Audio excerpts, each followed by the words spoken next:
एक भूखे तोते की कहानी। एक तोता था जिसका नाम चिंटू था। वह एक बहुत बड़े और घने पेड़ पर रहता था, जो एक जंगल के किनारे पर था। एक सुबह चिंटू बहुत भूखा उठा। रात से कुछ खाया नहीं था, इसलिए उसके पेट में जोरों से भूख लग रही थी। चिंटू ने अपनी नजर चारों तरफ घुमाई, लेकिन पेड़ पर ना तो कोई फल था और ना ही कोई दाना।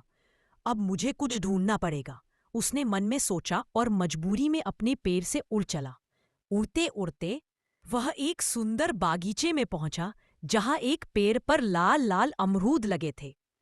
अमरूद देखते ही चिंटू की आंखों में चमक आ गई। भूख के मारे उसकी जान निकल रही थी और ये अमरूद उसे स्वर्ग जैसे लगे। खुशी खुशी एक पक्के अमरूद की तरफ लपका, लेकिन जैसे ही वह उसे खाने वाला था, अचानक वहां एक बड़ा और गुस्सैल बंदर आ गया।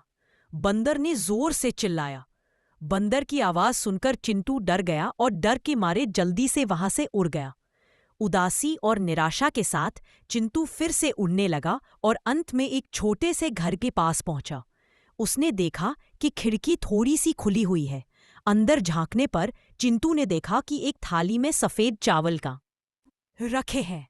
चिंटू ने सोचा कि अब कोई खतरा नहीं है।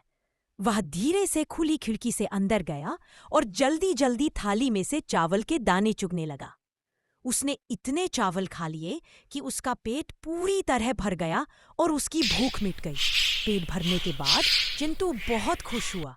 उसने भगवान का धन्यवाद किया और खुशी खुशी वापस अपने बड़े पेड़ की तरफ उड़ गया। अब वह पूरी तरह संतुष्ट था। कहानी की सीख, मॉरल: कोशिश करने वालों की कभी हार नहीं होती। दोस्त